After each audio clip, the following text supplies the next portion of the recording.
नमस्कार, मैं हूं दीपक और आप देख रहे हैं डीएसके टॉक्स। वैसे big boss 15, big boss Marathi एक साथ चल रहे हैं। बिग बॉस मराठी के अभी मैंने कुछ दिनों से रिव्यू किए नहीं है, लेकिन अगर आपने मेरे बिग बॉस मराठी के रिव्यूज देखे हैं, स्पेशली वीकेंड चावड़ी के, जहां मैं महेश मांजरेकर की बहुत ज़्यादा तारीफें करता रहा हूं कि क्या वो फेयर तरीके से होस्टिंग करते हैं, सबको इक्वल इंपॉर्टेंस देते हैं, गलत को गलत, सही को सही बोलने का दम वो रखते हैं। एंड अगर आपने आज का बिग बॉस 15 वीकेंड का वार देखा है और महेश मांजरेकर ने जिस तरह से न सिर्फ कंटेस्टेंट बल्कि सलमान के सामने सलमान को भी आईना दिखा दिया कि भाई वीकेंड के वार की होस्टिंग किस तरह की जानी चाहिए, कैसे घर वालों को आईना दिखाया जाना चाहिए, ये आप महेश मांजरेकर को देख करके समझ सकते हैं, सीख सकते हैं। जब से बिग बॉस मराठी सीजन 3 शुरू हुआ है, मैंने महेश मांजरेकर की होस्टिंग की बहुत ज्यादा तारीफ की है, बहुत अप्रिशिएट किया है और आज उन्होंने हिंदी ऑडियंस को भी दिखा दिया कि वो किस तरीके से बिग बॉस मराठी को होस्ट करते हैं। जो कंटेस्टेंट गलत है उसे उसके मुंह पर गलत बोलो, ये मत सोचो कि क्या इमेज बनेगी, क्या सोचेगा कोई, क्या इसकी फैमिली सोचेगी। जो गलत है उन्हें गलत बोलो, क्योंकि तभी वो इंप्रूव कर पाएंगे। और मुझे बहुत अच्छा लगा जिस तरह शम्मो शेट्टी को आईना दिखाया कि शम्मो, क्या मैं आपसे अंग्रेजी में बात करूं, और जिस तरीके से आप चश्मा लगा करके देखती हूँ कि सारी चीजें आपके हिसाब से होनी चाहिए, ये आपकी गलतफहमी है, इसे जल्दी से जल्दी दूर करो। उमर, तुम्हारी गलतफहमी ये कि तुमको लगता है कि तुम बहुत क्लियर इन थॉट्स हो लेकिन तुम बहुत कंफ्यूज हो, ये भी बहुत सही है। प्रतीक को, नेहा को जो बोला कि ओटीटी में ही हो या इधर आ गए टीवी पर, ये गलतफहमी निकाल दो कि आप ओटीटी में हो। सबको बढ़िया अच्छे तरीके से आईना दिखाया और जय भानुशाली को तो हर वीक आईना दिखाया जाता है। सिम्बा की तो क्या घनघोर बेइज्जती हुई है। जिस तरीके से सिम्बा नागपाल को आईना दिखाया गया कि भाई तुम जग रहे हो या सो रहे हो, और जिस तरह से सलमान खान ने भी वहां पलंग मंगाकर सिम्बा को सुला दिया, कहीं ना कहीं घर वालों को आईना दिख गया होगा कि जिस सिम्बा को ये लोग 4 की रेटिंग दे रहे थे, जिस सिम्बा को ये निशांत वीआईपी जोन में लेकर के आया, वो सिम्बा एक्चुअली में शो में क्या कर रहा है, पूरे वीक सोता रहा है या वीकेंड पर भी पलंग डाल के उसे सुला दिया। इससे घनघोर बेइज्जती सिम्बा उर्फ सलमान के लाडले डिग्निफाइड सिम्बा की हो नहीं सकती थी। ऑल्दो इस वीक के जितनी भी बातें थी, जैसे कि नया वसीम ने खाने में थूकने का बोला, उमर ने सिंक में थूका, ये सारे मुद्दे साइड में रह गए। पूरा जो एपिसोड था वो शम्मो की बातें और वीआईपी जोन में निशांत ने करण को क्यों निकाला, इसी के इर्द गिर्द पूरा एपिसोड घुमा। लेकिन यहां आप देखिए कि शम्मो किस कदर खुद को दोगला साबित कर गई। शम्मो यहां कह रही थी कि आप लोग टास्क शुरू होने से पहले कैसे डिसाइड कर सकते हो, और शम्मो इतनी बड़ी वाली डंबो है, बेवकूफ है। अगेन उसने साबित कर दिया कि मैं क्यों से बेवकूफ बोलता हूं। उसने कटघरे में खड़ा करा राजीव को, लेकिन सवाल जवाब कर रही थी और पोल पट्टी खोल रही थी विशाल की, तो देवी जी कटघरे में विशाल को खड़ा किया जाना चाहिए था, क्योंकि यहां पर बेचारा राजीव तो विक्टिम था, जो अक्यूज्ड था या जो गुनहगार था वो तो विशाल कोटियान था, लेकिन आपने कटघरे में खड़ा कर दिया राजीव को और सवाल कर रही हो विशाल से कि ये तो टोटली अनफेयर हो गया कि टास्क शुरू होने से पहले ही आपने विनर कैसे डिसाइड कर लिया। It's very unfair, really really unfair और डिजर्विंग की बातें आप कर रही हो शम्मो शेट्टी, जो शो में कोई भी कंट्रीब्यूशन नहीं कर रही, जो शो में फैमिली लेकर के आई है, जो पेड पिकनिक मना रही है, जिसे पहले से पता है कि वो फाइनल तक जाने वाली है। तो ये बाकियों के साथ अनफेयर हुआ या नहीं। यहां पर आई थिंक तेजा ने ये बात उठाई थी कि जब कैप्टनसी टास्क चल रही थी तब शमिता आपने भी तो टास्क के रिजल्ट से पहले डिसाइड कर लिया था कि आप विशाल को जंगलवासी से घरवासी बनाओगे। तो यहाँ पर शम्मो के साथ साथ सलमान भी बात काटने में लग गए कि नहीं, पॉइंट ये नहीं है, ये कुछ और है, वीआईपी जोन कुछ और है, काय का घंटे का वीआईपी जोन। इसी एपिसोड में वो पूरा वीआईपी जोन रद्द करके रख दिया मीडिया के थ्रू।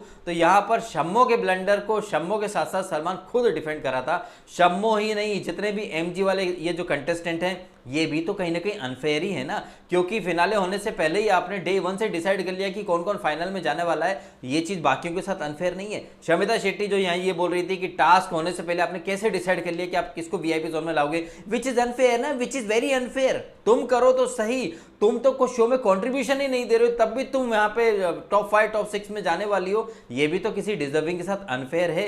लेकिन यहाँ पर सलमान खान और शमिता दोनों ही कहीं ना कहीं एक ही कश्ती में सवार है, मेकर्स के ब्लेंडर को डिफेंड कर रहे थे। लेकिन ये देखकर मुझे बहुत अच्छा लगा कि शमिता को पता है कि क्या अनफेयर है क्या फेयर है, लेकिन इसके बावजूद वो खुद जब अनफेयर करती हैं तब वो आंख की अंधी नाम नहीं सुख बन जाती। दूसरों को बहुत ज्ञान दे रही थी, लेकिन खुद भी तो अनफेयर ही करती, खुद भी तो ब्लंडर ही करती है, खुद भी तो मेकर के अनफेयर चीज को जस्टिफाई कर रही। यही नहीं, मेकर्स के अनफेयर गेम की तो ये ब्रांड एम्बेसडर बन चुकी है। बाहर से सब देखकर आई हैं, लेकिन कटघरे में खड़ा राजीव को, जबकि एक्चुअली में खड़ा होना चाहिए था विशाल को। खैर राजीव के बाद उन्होंने यहाँ निशांत को खड़ा कर दिया। निशांत से जब आपकी कोई एक्सपेक्टेशन नहीं है, आप उसको बिग बॉस ओटीटी में भी स्नेक बोलती थी, और हमने देखा है बिग बॉस ओटीटी में भी आपका और यानी शम्मो, निशांत और नेहा का 36 का आंकड़ा रहता ही था। मैंने देखा ही नहीं कब इनका पैचअप हो गया और कब इन्होंने एक दूसरे से एक्सपेक्टेशन सेट कर ली। यहां पर भी हम देखें तो स्टार्ट से प्रतीक अपनी अलग गाड़ी चला रहा है, निशांत अपना अलग गाड़ी चला रहा था बीरा बीरा करके, शम्मो अपनी अलग गाड़ी चला रही थी। तो कब इन लोगों में दोस्ती थी, कब ये एक दूसरे के लिए कस्में वादे प्यार वफा की बातें करते थे, ये हमने तो देखा ही नहीं। तो यहां पर दोस्तों के ऊपर रख के तू आगे गया है, ये तो अपने आप में बहुत घटिया वाला स्टेटमेंट था।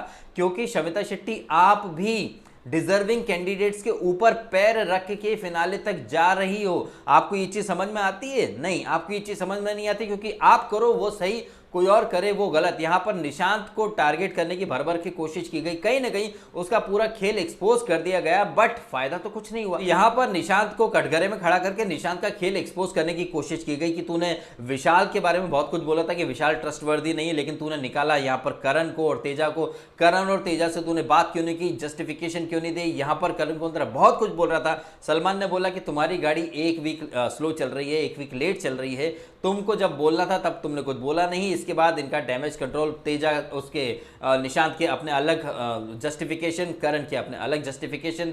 तो यहां पर ये जो वीआईपी जोन में निशांत प्रतीक को क्यों लेके चला गया और जय को क्यों लेके नहीं गया? जय के बारे में मैंने उस दिन भी कहा था कि जय के गुर्दे छिल गया, लेकिन जय ने उस दिन तो कुछ नहीं बोला, लेकिन आज जय भी बोला था कि हाँ सर मुझे हर्ट हुआ था, मैं मतलब बताया नहीं, बट आज इसने मुझे नहीं लेके गया, आगे मैं लेके जाऊंगा। कब लेके जाओगे साहब? यहाँ इस एपिसोड के एंड में मीडिया के लोग आ चुके हैं जिन्होंने वीआईपी जोन ही खत्म कर दिया, यानी कि अब सारे लोग नॉमिनेटेड हैं और अब होगा मास एलिमिनेशन, अगर वाकई में ये लोग करेंगे तो। अदरवाइज पता चला कि मीडिया ने बड़ा हाइप बनाया, ये करा वो करा, और अल्टीमेटली 2-3 दिन के बाद वही बैक टू नॉर्मल वाली परिस्थिति पहुंच गई। अब देखना इंटरेस्टिंग होगा कि मीडिया वाले वाकई में जो वीआईपी जोन इन्होंने डिसॉल्व किया है और मास एलिमिनेशन होता है या नहीं होता है, बॉटम 6 मतलब जो होंगे वो घर से जाएंगे या नहीं जाएंगे। आई थिंक ये सेकंड टाइम बिग बॉस ऐसा कर रहा है। आपको याद होगा करेंसी टास्क में भी बिग बॉस ने दरवाजे खोल दिए थे कि 25 लाख दो, अंदर जाओ, अदरवाइज सब लोग बाहर जाओ। अब देखना इंटरेस्टिंग होगा कि ये मास एलिमिनेशन वाकई में होता है या फिर पब्लिक को अगेन बाबा जी का ठुल्लू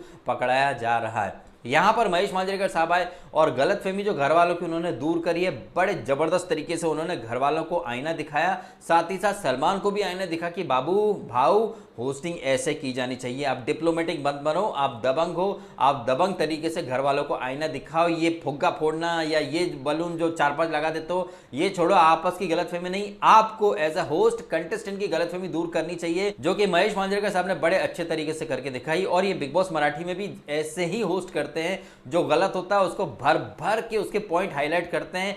मंडे से नॉमिनेशन से लेकर के थर्सडे फ्राइडे तक की सारी टास्क वो अपने एपिसोड में कवर करते हैं। कौन सही था, टास्क में क्या स्पिरिट होनी चाहिए थी, स्पोर्ट्समैन स्पिरिट, आपने उस तरीके से खेला या नहीं खेला, आपने पीठ पीछे किसकी क्या चुगली करी, आप अपने दोस्तों के सगे हो या नहीं, आप खेल को अलग तरीके से देख रहे हो, आप खुद को सुपीरियर समझ रहे हो, ये सारे पॉइंट वो अपने बिग बॉस मराठी में हाईलाइट करते हैं। और मुझे बहुत अच्छा लगा कि यहाँ जिस कंटेस्टेंट को जैसा एक फीडबैक देना चाहिए था उन्होंने वैसा ही फीडबैक दिया, बगैर किसी लाग लपेट के। तो शम्मो महारानी होगी अपने घर की, लेकिन तू अपने तरीके से घर को कंट्रोल करना की जो गलतफहमी है वो छोड़ दो। Neha the Bhasin OTT mode में, प्रतीक खुद को बहुत ज्यादा वो समझता डेढ़ शाना। यहाँ आपने एक चीज देखी होगी कि शमिता शेट्टी और सलमान निशांत को एक्सपोज कर रहे थे, लेकिन यहां पर महेश मांजरेकर साहब ने बोला कि तू बहुत अच्छा खेल रहा है, एक ही कमजोरी है कि तू जब काम कर देता उसके बाद डैमेज कंट्रोल मोड में जाता, वो मत करा कर। और ये बात सही भी है, आप जस्टिफिकेशन क्यों देने जा रहे हो, लेकिन हम क्या देख रहे थे, महेश मांजरेकर साहब बोल रहे हैं कि आप जस्टिफिकेशन मत दो। सलमान क्या चाह रहा था कि भाई तुम जस्टिफिकेशन क्यों नहीं दिए।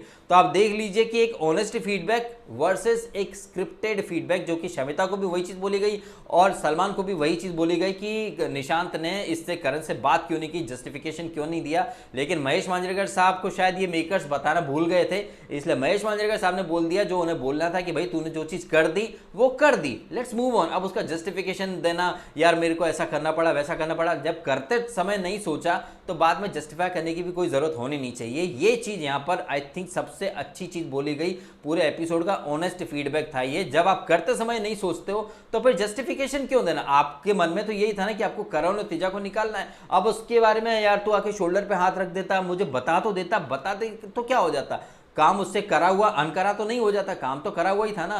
मतलब ये तो वही बात हो गई कि तूने मेरा मर्डर कर दिया, फिर आके बोल देख मैंने तुझे जान से मार दिया पर मेरे पास कोई ऑप्शन नहीं था। तो मतलब क्या ऐसा बोलने से तुम्हारी जान थोड़ी बच जाएगी? सर काटना था काट दिया, खत्म। लेकिन नहीं, यहाँ पर खाम खामे शमिता को एक हाइप देने के लिए, शमिता को स्क्रीन टाइम दिलाने के लिए और दिखाने के लिए कि शमिता की थॉट प्रोसेस कितनी अच्छी है और वो निशांत कितना बड़ा वाला धोखेबाज है, ये साबित करने के लिए शमिता को यहाँ वो पोथी पत्री पढ़ाकर लाकर वकील बनाकर खड़ा कर दिया गया, जिसे दो पैसे की अकल नहीं है। राकेश का इतना मतलब अपमान किया इसने विशाल ने, और विशाल खुद कितना बड़ा वाला दोगला है। राजीव को पहले चने के झाड़ पर चढ़ा दिया, मैं बिग बॉस घोट के आया हूं, सलमान के सामने कैसे पलट गया, नहीं सर मैंने ऐसा नहीं बोला।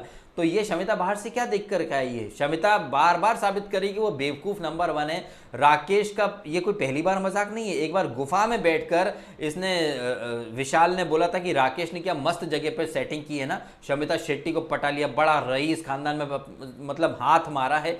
तो विशाल कोटियन बिलो द बेल्ट वाली बहुत बातें करता है, लेकिन यह शमिता को आराम से घुमा दिया। नहीं see understand, genuinely you affect me, but मेरा ऐसा इंटेंशन नहीं था, मैंने ऐसा नहीं बोला था, मैंने वैसे नहीं बोला, और शम्मो बातों में आ गई। सो ज्यादा अच्छा एपिसोड तो नहीं बोलूंगा, लेकिन महेश मांजरेकर ने जितना भी समय वहां पर होस्टिंग की वो उन्होंने कहीं ना कहीं सारा हिसाब बराबर कर दिया और सलमान को भी आईना दिखाया। साथ ही साथ हमें पता चलता 3 तबाही मचाने वाले वाइल्ड कार्ड्स, डम्बोलीना, कद्दूलीना अपने सीजन के सबसे फुस्सी कंटेस्टेंट हैं। ये डम्बोलीना तो विकास गुप्ता और शम्मो के नक्शे कदम पे हर सीजन में आ जाएगी। पिछली बार भी आई थी, उसके पहले L3 L4, फिर बिग बॉस 14 में आई, प्रॉक्सी बनी एजाज की, और फिर से अब यहाँ पर आ गई। मतलब ये बार बार आप देख लीजिए कलर्स वाले कैसे बेरोजगारी भत्ता योजना के तहत इन नल्लों को उठा लाते हैं। अगर ये लोग अपने सीजन में कुछ अच्छा करके आए हुए होते तो हमें समझ में भी आता कि हाँ भाई इनकी वजह से इनका सीरियल हिट हुआ था, इन्होंने बड़े अच्छे माइंड गेम खेले थे। भाई न 3 में हो न 13 में मुंह उठा के कद्दूलीना तो ऐसी लगती है ना, बड़े बड़े उसके गाल हो गए जैसे वो डोरेमोन की डोरीमी जैसे, छोटे छोटे से होंठ और वो चोंच जैसे, एक नंबर की दोगली है कद्दूलीना। डम्बोलीना, कद्दूलीना तो पता ही है आपको, आई थी उसको तेजा को विनर बनते हुए देखने, सेव करके चली गई थी विशाल कोटियान को, करण की तारीफें कर गई थी, और ये डम्बोलीना तो जय द बॉडम भानुशाली को सेव करके चली गई थी। तो आप यही समझ लीजिए इनमें कितनी अकल है कितनी अकल नहीं है। मेकर्स ने इनको शमिता की तरह पढ़ा दिया होगा। अब ये अपने अपने सीजन के फ्लॉप ही है। अभिजीत बिचुकले बिग बॉस मराठी में ये जो इतनी बड़ी बड़ी बातें कर रहा था, ये ज़्यादा टिकने वाला है नहीं। ये जो बड़े बड़े लोग होते हैं ना, जो स्टेज पर बड़ी बड़ी बातें करते हैं, ये बहुत दूर तक नहीं जा पाते हैं साहब, ये औंधे मुंह गिरते हैं। ये अभिजीत बिचुकले जो है वो आइटम है, इसको ज़्यादा सीरियसली ना लें। ये बिग बॉस मराठी में भी ऐसी अफलातूनी हरकतें करता रहता था, गाने गाता रहता था, मैं कवि हूँ, मैं कंपोजर हूँ, I became a prime minister, और इलेक्शन मतलब चुनाव लड़ने का इसको भारी शौक है, प्रधानमंत्री बनना चाहता है। लेकिन ये एक्चुअली में क्या है ये आप सबने देख ही लिया, उसका जो गाना भी बजाया गया, क्लियरली सलमान खान के एक्सप्रेशन से लग रहा था कि वो किस मतलब आइटम को उठा लाए हैं। सलमान कितना यहाँ पर एक्टिंग कर रहा था। मैंने बिग बॉस मराठी सीजन 2 के भी रिव्यू किए हैं। जिस एपिसोड में सलमान खान आया था, सलमान खान ने एक्चुअली में बोला था कि इसको अभिजीत बिचुकला आइटम है, इसको उठा के हिंदी में डाल लो। लेकिन यह सलमान खान कैसे बोल रहा था, क्या नाम है आपका, क्या हो, मतलब क्या, मतलब ऐसे एक्टिंग कर रहा था सलमान। बहुत घमंडी तेवर दिख रहे थे सलमान खान के। लेकिन बिचुकले ने बोल दिया कि भाई आप आए थे मराठी सीजन में, आपने बोला भी था कि मुझे हिंदी में लाओ, तो मैं आ गया, मेरी माँ का ख्वाहिश था कि मैं हिंदी बिग बॉस में आऊँ, अभी मैं आ गया। और जैसा कि शाहरुख का डायलॉग है, अगर आप किसी चीज़ को दिल से चाहते हैं तो पूरी कायनात आपको उससे मिलाने की कोशिश साजिश में लग जाती है। तो मेरा सपना है हिंदुस्तान का PM बनना, वो तो खैर मिशन इम्पॉसिबल है। लेकिन बिग बॉस में आप आ गए हो थैंक्स टू महेश मांजरेकर का कोटा, क्योंकि यहाँ पर आपस में टीम तो वही है ना साहब। महेश मांजरेकर साहब ने रिकमेंड करा था और सलमान ने खुद ने बोला था, लेकिन सलमान एक्टिंग कर रहा था कि नहीं कौन आपका नाम क्या है।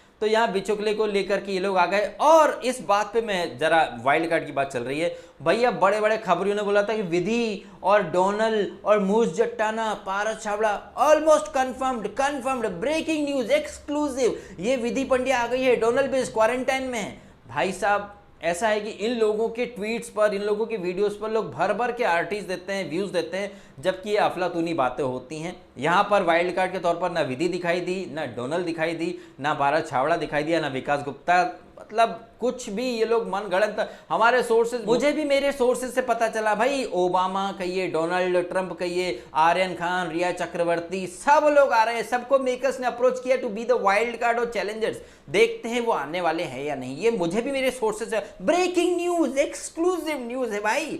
ऐसी ब्रेकिंग न्यूज पता नहीं इतना हाइप बना देते हैं ये खबरी छबरी, ऐसी खबरें देते हैं जिनका कोई अता पता सिर और पैर होता ही नहीं है, लेकिन उठा उठा के दे देते हैं, बत्ती धूल में लट्ठे चला देते हैं। ससुर के नाती ये खबरी छबरी जो भी है। एनीवे इस एपिसोड के टुवर्ड्स एंड मीडिया वाले आए हैं और मीडिया के वही जाने पहचाने फूफा फूफी वाले चेहरे, भीड़ में फूफी भी बैठी दिख रही है। मेकर्स का पूरा व्हाट्सएप का ग्रुप है। इन नल्लों को जैसे डेबोलीना, कद्दूलीना, इनको मैसेज कर देते हैं, हेलो नल्लो कुछ कर रहे हो, नहीं कर रहे हो, चलो बिग बॉस के अंदर आ जाओ। वैसे ये सो कॉल्ड जर्नलिस्ट है, इनके ग्रुप में मैसेज आता है, हेलो नल्लो बिग बॉस में फ्री का चाय समोसा खाना है। वहां पर बिग बॉस कोई टास्क देंगे, वो टास्क आप कर देना। जैसे कि मैंने मेरे कल के रिव्यू में भी कहा था और पहले भी कहा कि वीआईपी जोन वाले मेंबर्स जो हैं वो किसी भी टास्क को सीरियसली नहीं लेते। ऑल्दो अब वह तेजा नहीं है, करण नहीं है, लेकिन प्रतीक भी तो वही कर रहा है। मैंने आई थिंक परसों के रिव्यू में बोला था कि 2 लीटर दूध का वो दही जमा रहा था, मुझे अंडे खाना तो मैं तो अंडे बना लूंगा, मेरा पर्सनल काम कर रहा हूं। निशांत ने भी पीपड़ी बजाई थी कि भाई हम अपना काम खुद कर लेंगे, अपने बर्तन खुद धोएंगे। तो यहां पर वीआईपी जोन वालों ने बिग बॉस के दिए गए निर्देशों को सिरे से खारिज कर दिया, इग्नोर कर दिया। बिग बॉस ने आज मीडिया के थ्रू बोल दिया कि भैया वीआईपी जोन ही खारिज, और उड़ा लो टास्क का मजाक, और चला लो अपनी पीपड़ी, और बना लो अपने खुद के रूल्स। अब सारे ही लोग VIP zone, non VIP zone, सारा तबादला खत्म हो गया। तुम लोगों को बड़ा मजा आता है ना बिग बॉस के रूल्स की धज्जियां उड़ाने में, लो हम तुम्हारे वीआईपी जोन की धज्जियां उड़ा देते हैं। बेचारा प्रतीक, बेचारा निशांत, बेचारा सिम्बा सोच रहे होंगे कि हमने तो बहुत बड़ा तीर मार लिया, और स्पेशली प्रतीक और सिम्बा हा नॉमिनेशन से सेव हो गए, अब तो हमको ट्रॉफी जीतने से कोई नहीं रोक सकता। लो भाई बिग बॉस ने फेंक दी गुगली, और यहां पर सबसे बड़ा ठीकरा फूटेगा निशांत के ऊपर ही, क्योंकि इसी ने पीपड़ी बजाना शुरू करी थी कि भाई हम अपने बर्तन खुद देंगे। प्रतीक ने भी बोला मुझे भूख लगी तो यार मैं अपने अंडे खुद बना लूंगा, यार ये तो पर्सनल है। जहां ये कंटेस्टेंट सोचते हैं कि ये बिग बॉस से 4 कदम आगे चल रहे, बिग बॉस इनसे 416 कदम आगे की सोच लेता है, और एक मौका चाहिए रहता है बिग बॉस को। ऑल्दो बिग बॉस ने जब ये सिम्बा सोया कुकड़ुकू वगैरह कुछ नहीं बजाया, लेकिन बिग बॉस ने एकदम से न्यूक्लियर बम फेंक दिया, और इनका जो वीआईपी जोन है और वीआईपी जोन के अंदर सोने वाले सिम्बा के जो मुंगेरी लाल के हसीन ख्वाब थे, सब पर कहीं ना कहीं बहुत बड़ा वाला करारा विस्फोट कर दिया है। चलिए तो मैं करता हूं वीडियो खत्म, लेकिन जाने से पहले आपसे एक सवाल पूछना चाहूंगा। जिस तरह शमिता शेट्टी और सलमान खान बार बार कहते हैं ये शो रिश्तों का है, रिश्तों का है, रिश्तों का है, क्या शमिता शेट्टी रिश्ते निभाने के लिए अपनी ट्रॉफी सेक्रीफाइस कर देंगी? किसी और को वो अपनी ट्रॉफी दे देंगी क्या, या वो किसी और को अपनी एमजी कॉन्ट्रैक्ट देंगी? नहीं देंगी। तो यहां पर बार बार ये बोलना कि रिश्तों का शो है, रिश्तों का शो है, कल को आपसे कोई बोलेगा कि देख मैं तेरा भाई हूं, विशाल कोटियान अगर शमिता से बोलेगा मैं आपका भाई हूं, आप रास्ते से हट जाओ, मुझे ट्रॉफी तक जाने दो, क्या आप हटोगी? आप नहीं हटोगी। इस गेम में सेल्फिश होना पड़ेगा। ट्रॉफी एक है, लेने वाले बहुत सारे लोग हैं। यहां पर भी देखें तो 4-5 लोग तो ऐसे हैं, जय भानुशाली जैसे, करण कुंद्रा, तेजस्वी, जो कि बाय डिफॉल्ट टॉप 5 के अंदर जाने वाले हैं। क्या ये अनफेयर नहीं लग रहा? किसी टास्क में अगर कोई पहले से विनर डिसाइड कर लेता है कि भाई मैं तो उसको वीआईपी जोन में ले जाऊंगा, ये चीज शम्मो के लिए और कम्मो पंजाबन के लिए भी गलत है। कम्मो पंजाबन ने भी ऐसे बहुत ट्वीट करे थे, जब शमिता संचालक बनी थी तब इसने, कम्मो पंजाबन ने भी ट्वीट करे थे कि भाई टास्क शुरू नहीं है उसके पहले ही आपने विशाल से डील कर ली कि तुम घरवासी बन जाना, ये तो भाई मजाक बन गया टास्क। यही शम्मो मेकर्स के जो प्रोजेक्टेड विनर्स होते हैं तब नहीं बोलते कि भाई ये तो अनफेयर है ना बाकियों के लिए। आप पहले से किसी को विनर बना के डिसाइड करके लेके आए हो, वो हिंसा कर रहा है, उसे निकाल नहीं रहे हो, आप उन्हें घर से निकालना तो दूर, आप उन्हें बैश तक नहीं करते हो। इनफैक्ट आप उनको ट्यूशन दे देते हो कि भाई तुम आगे विनर बनने वाले हो, थोड़ा अच्छा कर लो। तो यहां पर ये कंटेस्टेंट, ये शम्मो जैसे लोग सलमान भर भर के दोगलापन दिखा रहे हैं। खुद ये लोग डे 1 से विनर डिसाइड करके लाते हैं, और यहां देखो टास्क शुरू होने से पहले आपने विनर कैसे डिसाइड कर लिया। एंड एक और बात की, महेश मांजरेकर साहब की होस्टिंग के बारे में आपका क्या कहना है? क्या आपको नहीं लग रहा कि यही अंदाज सलमान खान को भी रखना चाहिए? ये कंटेस्टेंट को बोलना कि तुम आपसी गलतफहमी दूर करो, इससे बेटर है कि एक होस्ट के नाते आप एक फीडबैक दो कि कौन गलत है, कौन सही है, किसको क्या गलतफहमी, ये चीज होनी चाहिए। लेकिन नहीं, सलमान तो ये ऐसे करके टाइम पास करके निकल जाता पब्लिक को पकाकर। कमेंट करके जरूर बताइएगा। एंड यदि आपको ये वीडियो अच्छा लगा तो वीडियो को लाइक करें, कमेंट करें, शेयर करें और करें सब्सक्राइब डीएसके टॉक्स को, यदि आपने नहीं किया तो। आपने समय निकाला, वीडियो देखा, आपका बहुत बहुत धन्यवाद।